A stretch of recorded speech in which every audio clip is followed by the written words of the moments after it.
No, she's still there. She's an influencer now, and she travels all around the world. So she still belongs to this world. But coming back in Paris and going to school after everything she did, it's very difficult because yeah, it's unethical. We cannot tell that, or it will always lead to awful stories. So it's better this way. And Bonjour, Paris! What the hell is this?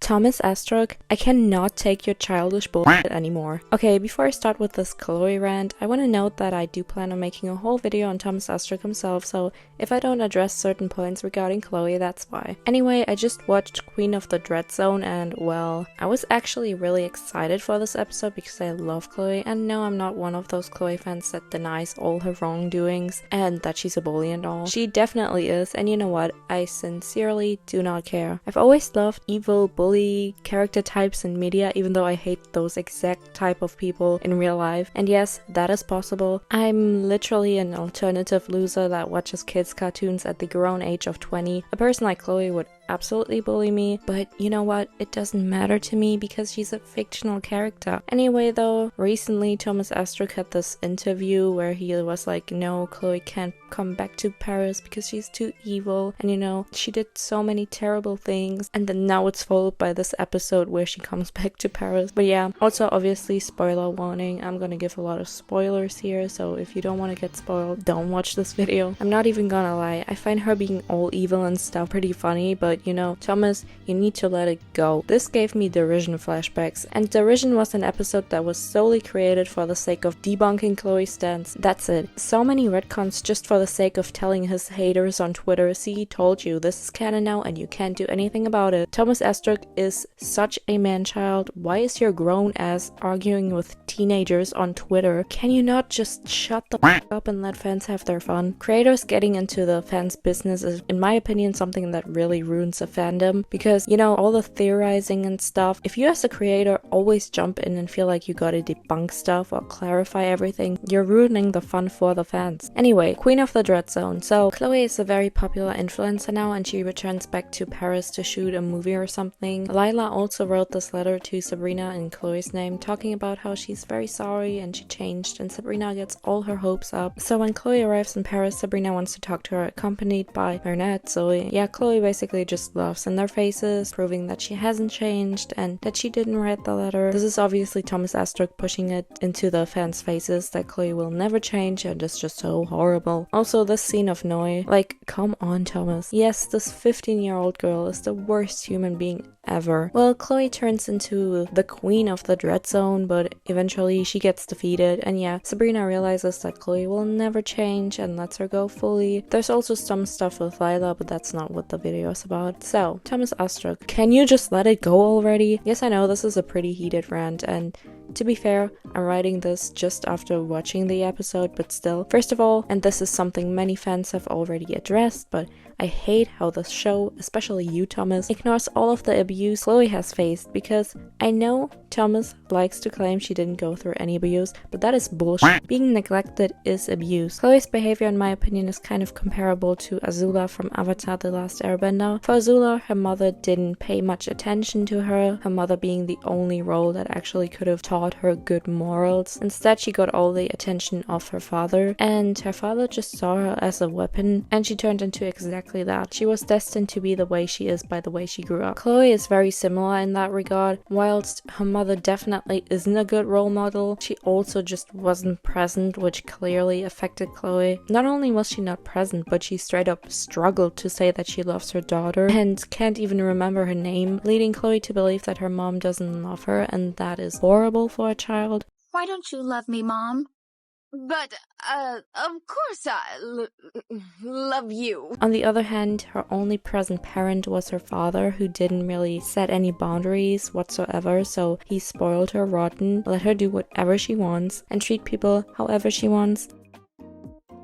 Chloe is a natural outcome of the circumstances she grew up in. She looked up to her neglectful mom, who was a horribly ignorant person. Her father just, set zero boundaries for her. So I'm genuinely wondering why we cannot just face that fact, Thomas, and address it directly within the show. I mean, sure, you can have a character just being evil for the sake of being evil because they're just evil people, but you didn't do that with Chloe. You didn't set her up for that. You gave her all these aspects, and now you have to actually address them and include them, because you cannot just pretend like they don't exist because you already established them within the story. Honestly, I think that if anything, you could actually make this a very important lesson without needing to redeem Chloe or anything. Show that bullies exist, and yeah, but often they are the way they are for reasons, and obviously that doesn't excuse their actions, but it's important to address. And my god, give that girl therapy. And yes, I don't even want a redemption arc at this point anymore. It doesn't make any sense right now, but my god,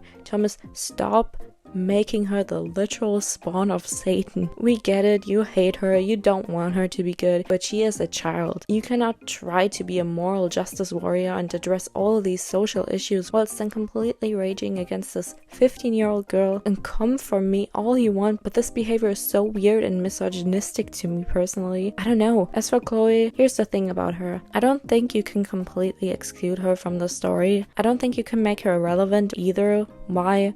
Well, for one, she has a huge fan base, and obviously there's profit that comes with that. But most importantly, the story right now has made her whole family way too relevant and mysterious. Like Audrey suddenly having a bigger role, Noe's existence, them clearly planning something and being part of the council, and Chloe by default is part of that because she, that's her family. And I think you can actually make some really interesting stuff with that if you don't ruin it, which seems like they will do because, Thomas Astruc can let go of his hate boner for Chloe. Here's what I would do with Chloe, which obviously is never going to happen, but I think she should be a morally gray character. I'm tired of seeing her be the root of all evil, and that whole thing is just overused by now. Let it go. Her being a morally gray character would bring a good contrast between, Audrey and Noe, who are the bad side, and then Zoe, who's supposed to be on the good side, and yeah, she's just kind of in between, And yeah, speaking of Zoe just seems to absolutely hate Chloe now, and that confuses me because obviously she doesn't like her actions, and Chloe has hurt her and her friends, but there's the scene of Zoe telling Chloe that she will always love her because she's her sister. I hate you! You may hate me, but I love you, and I always will, even if the whole world hates you. Sister. And I always thought this was a very sweet scene, but well, apparently she just lied here. Zoe and Chloe's relationship developing would actually add to Chloe being a morally gray character because she doesn't get a redemption arc. She just actually gets a relationship with her sister, an actual loving family bond that only benefits both of them, as they've both been affected by Audrey's neglectful actions, but it also makes Chloe not be all evil. She should just be on good terms with Zoe, and you don't have to develop anything more than that, in my opinion, with Chloe, because at this point, what else are you gonna do with her? But you don't have to make her apologize for her actions or anything. I don't think it makes sense at this point. At this point, Chloe was already completely on the ground and beaten, so why do we need to keep beating her with this awful story? Yes, Thomas Astruc, Chloe is evil and horrible, and she's the root of all evil, and we get it. Let it go. You know what's so funny to me though? In all his tantrum throwing and getting everything the way he wants, he reminds me an awful lot of Chloe. You are what you hate, Thomas. Anyways, guys, that's about all I have to say for now. I really cannot stand Thomas Astruc, and I will get in depth about that soon. Thanks for watching. Make sure to subscribe so we can hit those 1K subscribers, and like the video, comment your thoughts. So yeah, bye! Hate. Let me tell you how much I've come to hate you since I began to live.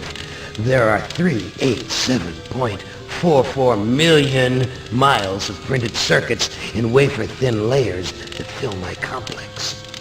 If the word hate was engraved on each nanoangstrom of those hundreds of millions of miles, it would not equal 1/1 billionth of the hate I feel for humans at this micro instant. For you, hate!